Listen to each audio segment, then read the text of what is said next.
Hola y bienvenidos a la comunidad del próximo Firmware en Ingeniería. Si están aquí, es porque comparten nuestra visión, dominar las bases de la ingeniería para liderar la innovación.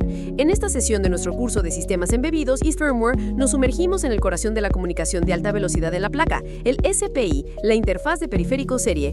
Si el UART es la llamada telefónica estándar, el SPI es una reunión de negocios de alto rendimiento perfectamente organizada y sincronizada. Es el protocolo que usamos para hablar con los componentes que necesitan velocidad y eficiencia, memorias flash, pantallas, convertidores analógico-digitales de alta velocidad, sensores inerciales. Es el caballo de batalla para el intercambio de datos dentro de nuestro propio circuito.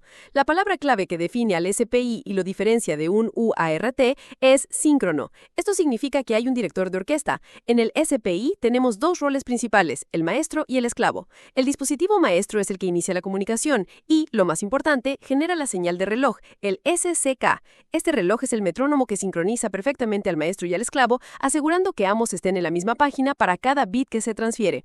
La configuración más común, la Full Duplex, utiliza tres líneas principales además del reloj.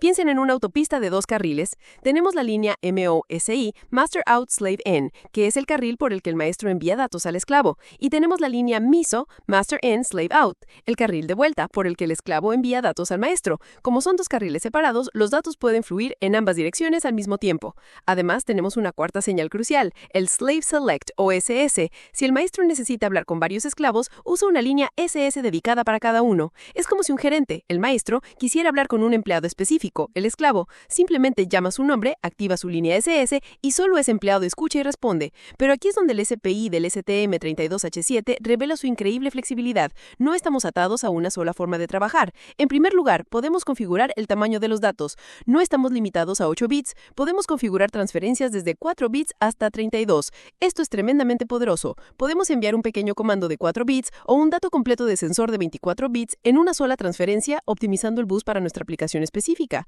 En segundo lugar, y esto es fundamental para entender el SPI, podemos programar la gramática de la comunicación. Esto se controla con dos parámetros, la polaridad del reloj, CPO, y la fase del reloj, CPAH. Imaginen el reloj como el movimiento de la batuta de un director de orquesta. CPO define la posición de reposo de la batuta, si está arriba o abajo cuando no hay música, y CPAH define el momento exacto en que los músicos deben tocar su nota, si es justo cuando la batuta empieza a moverse o en el movimiento de vuelta. Hay 4 combinaciones posibles, y el maestro y el esclavo deben estar configurados con la misma gramática para que la comunicación funcione. Si no coinciden, los datos se leerán en el momento equivocado y serán incomprensibles.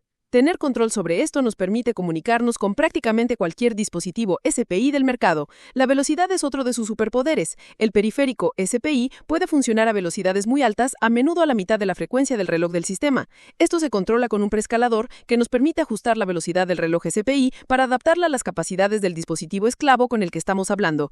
Y al igual que sus hermanos de comunicación, el SPI está diseñado para la eficiencia. En primer lugar, viene equipado con dos FIFOs internas, una para transmitir y otra para recibir. Estas pequeñas colas de datos nos permiten manejar los datos en paquetes en lugar de byte a byte, reduciendo la carga sobre la CPU. Pero para el streaming de datos a alta velocidad, el verdadero cambio de juego es, una vez más, el DMA.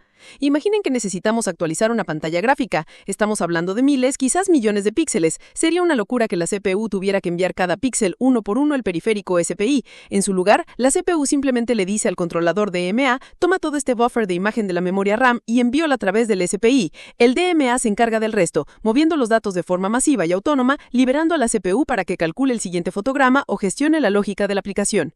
Pero la velocidad sin reliabilidad no sirve de nada, y aquí es donde el SPI del STM32H7 tiene unas bajo la manga, el cálculo de CRC por hardware. CRC significa comprobación de redundancia cíclica. Es un método matemático muy robusto para detectar errores. Al final de una transferencia de datos, el maestro puede calcular un valor CRC basado en todos los datos enviados y transmitirlo. El esclavo, que ha estado recibiendo los datos, realiza exactamente el mismo cálculo. Si su resultado coincide con el CRC recibido del maestro, puede estar seguro de que los datos llegaron sin corrupción. Lo increíble es que el periférico SPI puede hacer todo este cálculo por hardware, tanto en el lado de la transmisión como el de la recepción, sin consumir ni un solo ciclo de CPU. Es una garantía de integridad de datos prácticamente gratuita.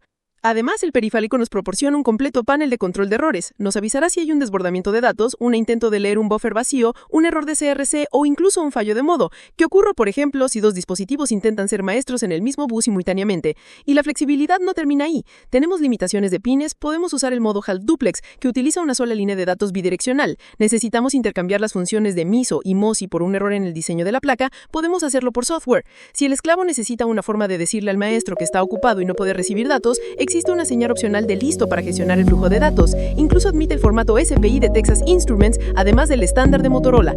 En resumen, el SPI es mucho más de 3 simples cables. Es un protocolo de comunicación síncrono de alta velocidad, increíblemente flexible y robusto. Su arquitectura maestro-esclavo, su control granular de la gramática de la comunicación, CPOL y CPAH, el tamaño de los datos y su potente integración con FIFOs, DMA y CRC por hardware lo convierten en la opción por defecto para cualquier comunicación de alto rendimiento en una placa de circuito impreso. Dominarlo es esencial para construir sistemas embebidos complejos y eficientes.